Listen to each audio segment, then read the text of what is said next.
He was only 12 years old, too young to understand war, but old enough to feel fear.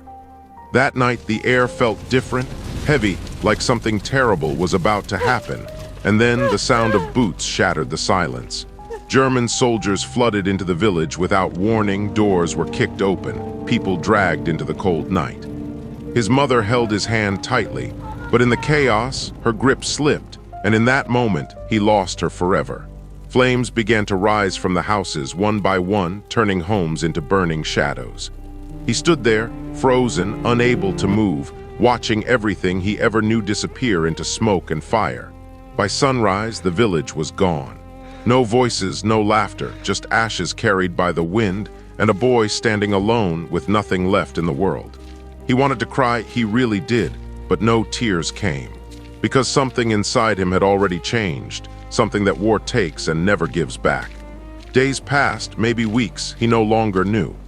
Hunger followed him everywhere, a constant pain, reminding him he was still alive, even when he wished he wasn't. He learned quickly, too quickly for a child. How to hide in silence, how to move without being seen, how to survive in a world that had no place for someone like him. Every sound became a warning, every shadow a threat. And every night he slept with one eye open, because in war, danger never truly sleeps. One cold morning, something felt different. In the distance, he saw figures moving, soldiers, but not like the ones who destroyed his home. He didn't trust them, not anymore. Because war had taught him one simple truth: anyone could become your enemy at any moment. One of the soldiers noticed him. Their eyes met for a brief second. Slowly, carefully, the soldier lowered his weapon as if trying to say, "You're safe." For the first time since that night, someone looked at him not as a problem, not as a target, but as a child who had lost everything. The soldier stepped closer, extending his hand slightly. But the boy didn't move, because trust, once broken, doesn't come back easily. The wind grew stronger, clouds covered the sky, and deep inside, he felt it again. That same feeling from the night everything changed. Then a distant sound echoed through the air. Engines loud, approaching fast, too fast. The soldiers looked up immediately, their faces changing in an instant. They knew what was coming, and it wasn't good. "Run!" someone shouted, but it was already too late. The sky above them roared and the ground began to shake. Explosions tore through the earth, fire and smoke rising again, and just like before, everything turned into chaos. The boy dropped to the ground, covering his head. The same fear, the same sounds, it was happening all over again.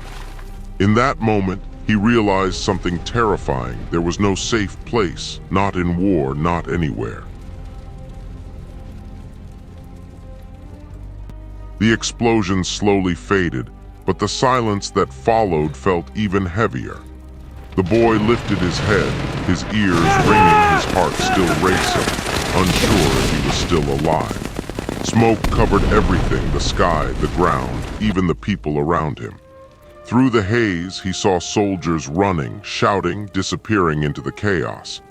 Then he saw him again, the same soldier who lowered his weapon. This time he was on the ground, not moving.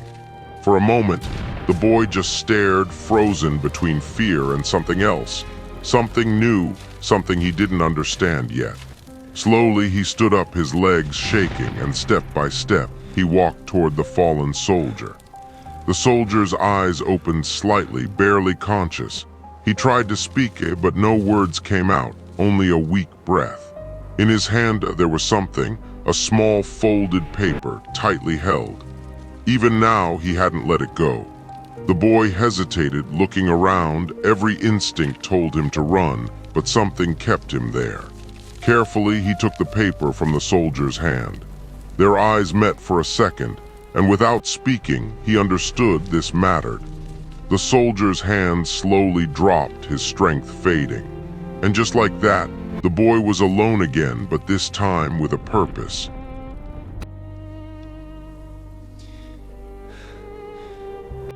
He opened the paper slightly, just enough to see lines, symbols, a map. He didn't fully understand it, but he knew one thing: it was important. Somewhere, someone was waiting for this. And if it didn't arrive, something bad would happen, something worse than this. The boy looked at the burning battlefield one last time, then turned and started walking away from everything he knew again. The road ahead was empty, cold, and endless. But now, he wasn't just surviving, he was carrying something bigger than himself. Every step felt heavier, not from exhaustion, but from responsibility. Because for the first time, someone was depending on him. As night fell, the world became darker, quieter, more dangerous. Shadows stretched longer, hiding things he couldn't see but could feel. Suddenly, voices echoed in the distance. Not friendly voices, sharp, aggressive, searching. He froze instantly, his heart pounding louder than his footsteps ever could. German patrol. Quickly, he slipped behind broken walls, pressing himself into the shadows. Not moving, not breathing, just waiting. Boots walked past, closer than he had ever been before. One wrong move and it would all be over. A flashlight beam swept across the ruins, slowly, dangerously. It passed just inches from his face. For a second, everything stopped. Time, sound, even his breath. Then the light moved on, and the footsteps faded into the distance. Only then he allowed himself to breathe again. But deep inside, he knew he wouldn't get lucky forever. Hours later, exhausted, cold, barely able to stand, he saw something ahead, faint but real. A small group of soldiers, different uniforms, different faces.